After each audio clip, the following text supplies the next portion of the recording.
It's quite a simple game. Hit a round ball with a round bat. The game of baseball has been played since 1845, with Alexander Cartwright designing the first official rules and even designing the first baseball field dimensions. Since then, baseball has seen its fair share of amazing and improbable events in its history.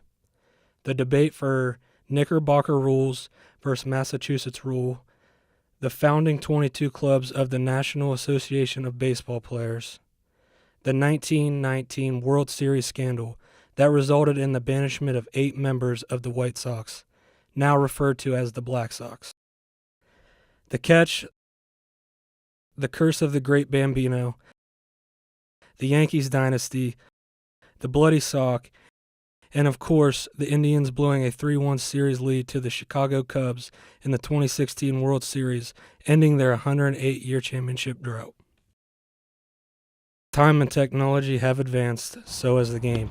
New baseballs, new stadiums, new bats, and the changes of rules to accommodate the new game.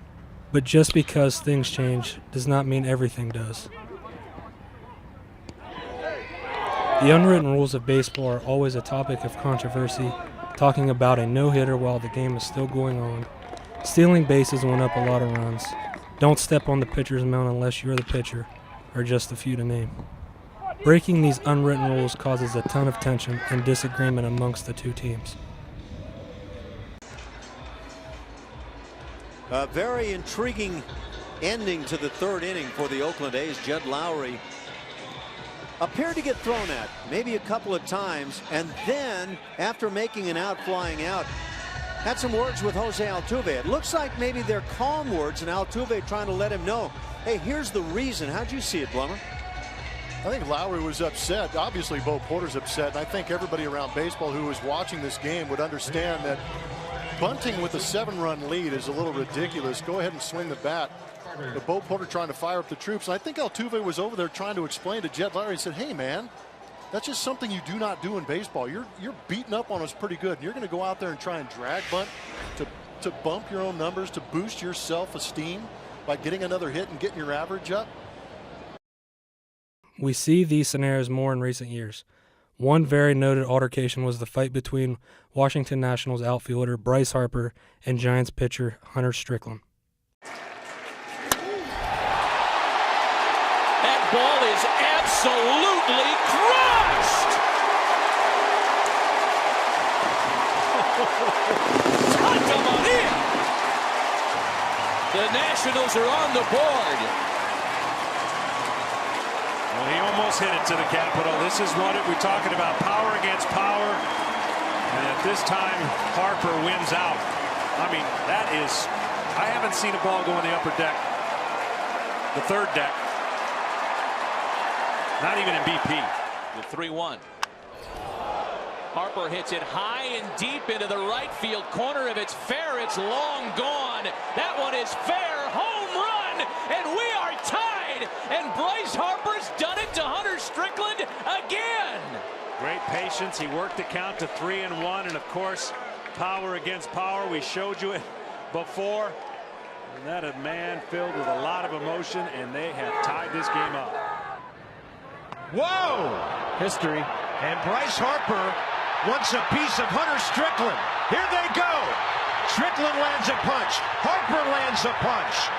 Bench is empty. And that was intentional in my mind. Middle of the back with the hardest fastball he has. And the Nats are going to need a right fielder. Tell me what you think. You're watching it just like we are. I mean, that's behind him. That could have been ugly. And that's hard to defend. The rest is, well, defending yourself. And when a guy throws a 100-mile-an-hour pitch at you, I think you have to defend yourself. Looked like Strickland might have landed the first one. Bryce got one in there. Bryce just missed with the right hook. And then here comes everybody. Harper is one of the most influential and popular players in baseball today. Actions like this questions the integrity of players now and angers older fans. But this altercation was just the start, as Jose Bautista and Rangers second baseman Rougned Odor had another altercation regarding the unwritten rules.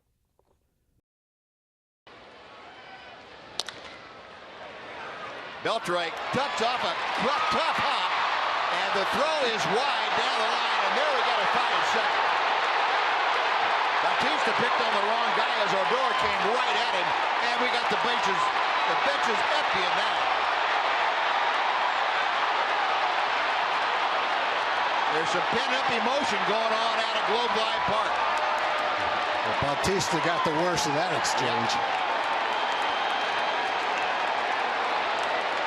And now DeMar O'Hale getting an explanation. Here's the close-up. Yeah, that's the kind of slide they're trying to eliminate. Yep. And I think Odor, you saw Odor dropping down. Rugden said, nope. Whoa!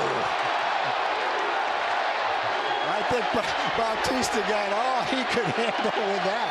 Odor's now 2 for 5 today. Wow. That's some pretty solid contact right there. This was not Bautista's first run-in with the Rangers regarding the rules. In the 2015 postseason, Bautista launched a go-ahead 3-run homer and threw his bat high into the air. This is known as the bat flip. The 1-1 from Tyson. Bautista with a drive. Deep left field. No doubt about it.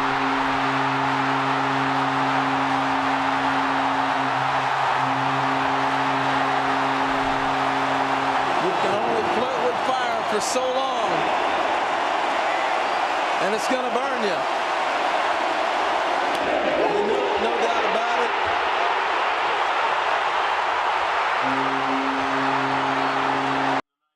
One retired Hall of Famer took exception to Bautista's actions.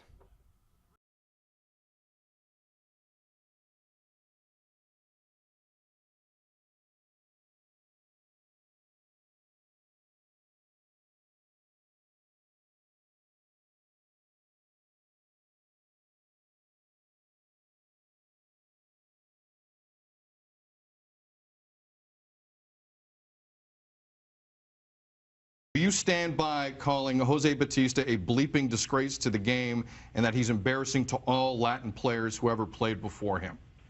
The only thing I will back up on is I was not singling out. I was doing an interview that I just kind of went off on the whole game. Right.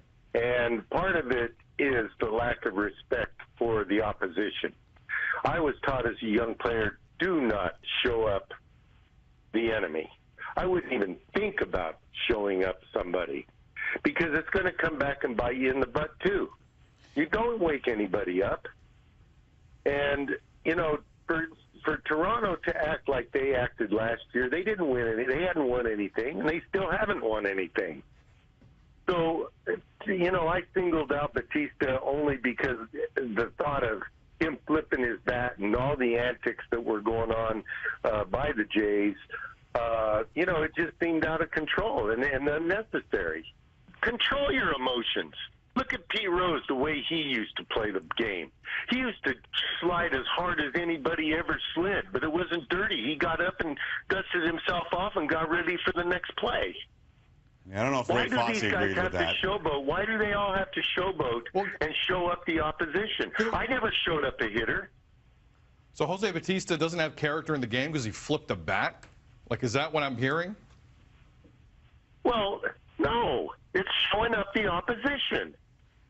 Well, you like it? If you were out there on the mound and you gave up a home run and he flips the bat into the frickin' almost into the dugout or wherever he flipped it. But Goose, like, take it back to anyday life. I don't care how much you talk. It isn't right. And all these little kids in Little League emulate everything that these guys do. Okay, you want your kid acting like that, being cool? That's cool. People say there is a time and a place for everything. So is there a solution to these unwritten rules? Harper's charge toward the mound showcases the new against the old outdated rules that do not belong in today's game. Baseball is a game that needs to adapt to stay relevant while attempting to preserve its past. A brawl certainly isn't the best way to showcase the game of baseball. The culture is without a doubt starting to change. Pitch clocks are a proposed change. Ticket sales have been on the decline because the game is too slow. As more young players embrace the groundwork set by players like Harper, change never comes easy. But with players like Harper, Mike Trout, and Bautista, Hopefully they can take it out on the field, just not with their fists. Rookie right-hander out of the stretch. 98 swung on and missed. Here you go. Try and hit it. On the corner at 99 miles an hour to put Desmond behind 1-2.